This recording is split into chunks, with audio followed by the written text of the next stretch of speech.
This is Nargis. I hope आप सभी अच्छे होंगे। जैसे कि आप सभी को पता है कि आज हमारा Delhi police constable 60 days target series का डे 13 है, यानी कि दिन 13वां है। ओके, तो आज हम subject wise and chapter wise जो टारगेट लेकर चलेंगे वो आपकी स्क्रीन पर आ रहे हैं। हिस्ट्री में हम आज रिवीजन नहीं करेंगे, हालांकि हम रिवीजन करते हैं संडे वाले दिन, पर आज हिस्ट्री में हम रिवीजन नहीं करेंगे क्योंकि हिस्ट्री बहुत ज़्यादा वास्ट है। अगर हम रिवीजन करते रहे तो हिस्ट्री हमारी छूट जाएगी।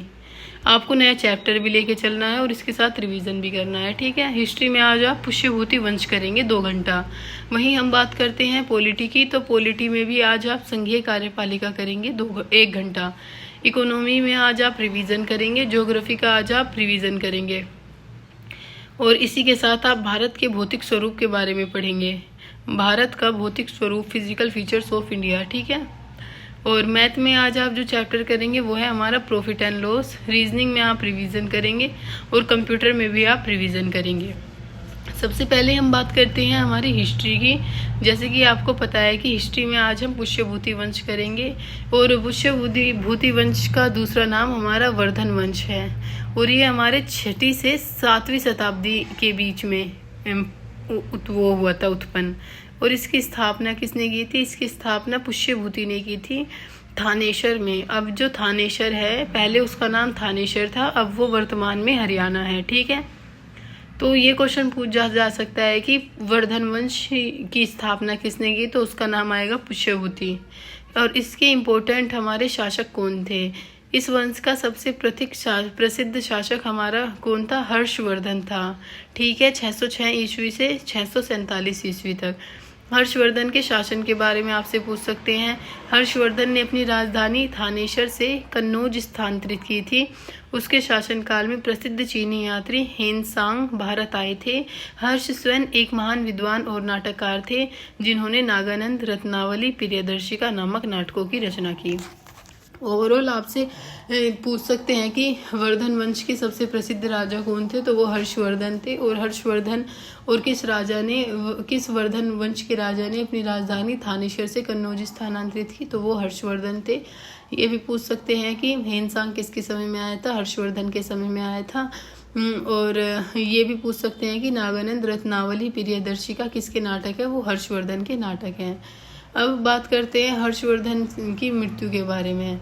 हर्षवर्धन की मृत्यु के साथ ही यह वंश और उत्तर भारत में एक शक्तिशाली केंद्रीकृत सत्ता का अंत हो गया, ठीक है। तो हर्षवर्धन की मृत्यु के साथ ही हमारा वर्धन वंश या फिर पुष्यभूति वंश हमारा समाप्त हो गया, ठीक है। अब हम देख सकते हैं आप, ये हमारा पुष्यभूति वंश था प्राचीन भारत में कैसे फैला हुआ है, ठीक है। अब हम बात करते हैं प्राचीन भारत का इतिहास हर्षवर्धन से रिलेटेड। हर्षवर्धन का शासनकाल आपको मैंने बताया 606 से 647 ईस्वी तक था। पुष्यभूति वंश हर्षवर्धन से रिलेटेड है, और हेनसांग हर्षवर्धन के समय में आया था, ठीक है। और हर्षवर्धन का दूसरा नाम क्या है? शिलादित्य है। और इसकी उपाधि कौन कौन सी मिली थी हर्षवर्धन को? परम भट्टारक और उत्तरापत स्वामी, ठीक है।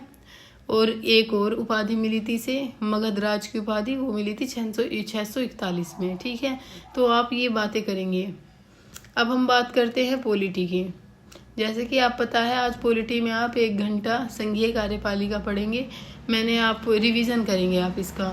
मैंने आपको बताया था कि संघीय कार्यपालिका हमारे भाग 5 में आर्टिकल 52 से 78 तक आती है।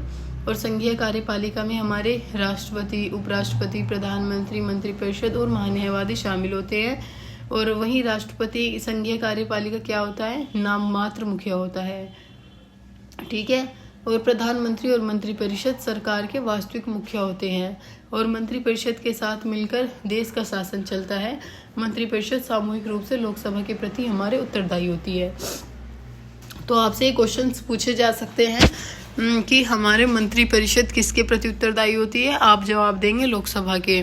वहीं आपसे ये भी पूछा जा सकता है कि संघीय कार्यपालिका का नाम मात्र का मुखिया कौन है? तो आप जवाब देंगे राष्ट्रपति, क्योंकि वास्तविक मुखिया हमारा प्रधानमंत्री और उसकी मंत्रिपरिषद होती है। अब संघीय शासन के अंग हमारे कितने होते हैं आप देख सकते हैं। एक तो हमारी व्यवस्थापिका होती है, जिसका काम होता है कानून का निर्माण करना। दूसरी हमारी कार्यपालिका होती है, इसका काम होता है कानून को लागू करना।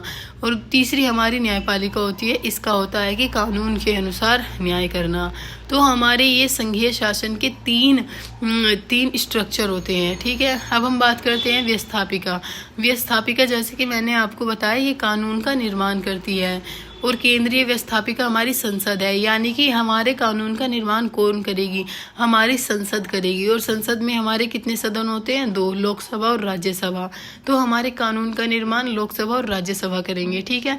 अब हमारे संसद के अंग कौन होते हैं, राष्ट्रपति, लोकसभा और राज्यसभा। जैसे कि मैंने भी आपको बताया, लोकसभा के सदस्य कितने वर्ष के लिए चुने जाते हैं, आपको पता है 5 वर्ष के लिए, और राज्यसभा के 6 वर्ष के लिए। और लोकसभा का नेता हमारा कौन होता है, प्रधानमंत्री होते हैं। और लोकसभा सदस्यों का चुनाव कैसे होता है, जनता के द्वारा होता है, एकल अनुपातिक संक्रमण प्रणाली के द्वारा, ठीक है, जो हम चुनते हैं लोकसभा के सदस्यों को। अब हम बात करें वहीं कार्यपालिका की, तो इसका काम होता है कानून को लागू करना। और इसमें हमारे कौन आते हैं, इसमें राष्ट्रपति, प्रधानमंत्री और मंत्रीगण यानी कि मंत्री परिषद आती है। राष्ट्रपति देश का प्रथम नागरिक होता है, ये भी पता है आपको। राष्ट्रपति का कार्यकाल 5 वर्ष का होता है। और राष्ट्रपति के जो मेन कार्य हैं वो है संसद की बैठक को बुलाना। वो लोकसभा और राज्यसभा की बैठक को बुला सकता है, वो कोई अध्यादेश जारी कर सकता है, ठीक है। और राज्यपालों, मंत्रियों, न्यायाधीशों की नियुक्ति करना, ये हमारा राष्ट्रपति का कार्य है। और राष्ट्रपति हमारी तीनों सेनाओं का प्रधान भी होता है, थल सेना, जल सेना और वायु सेना का, ठीक है। और राष्ट्रपति की मौत की सजा माफ कर सकता है, ठीक है। अब वहीं बात करें न्यायपालिका। न्यायपालिका का काम होता है कानून के अनुसार न्याय करना।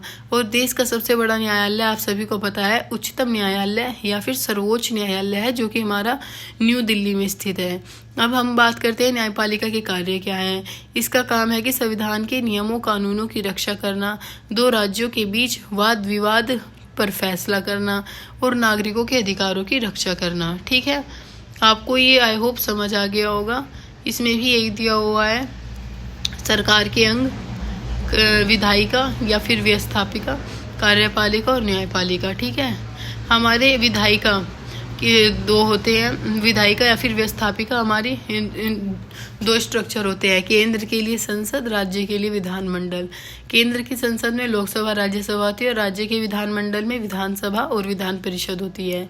राज्य की विधानसभा लोकसभा की तरह काम करती है राज्य में, और विधान परिषद राज्यसभा की तरह कार्य करती है। वहीं हम बात करें कार्यपालिका की, ये केंद्र में और राज्य में 2 पार्ट में डिवाइड है।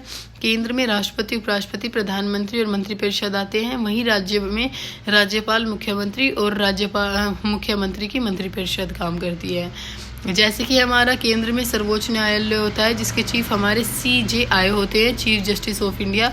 वहीं हमारा प्रत्येक राज्य या फिर 2 राज्यों के लिए 1 हाई कोर्ट होता है, उच्च न्यायालय, जो हमारे अभी वर्तमान में 25 हाई कोर्ट हैं, ठीक है। और डिस्ट्रिक्ट न्यायालय, जिला न्यायालय।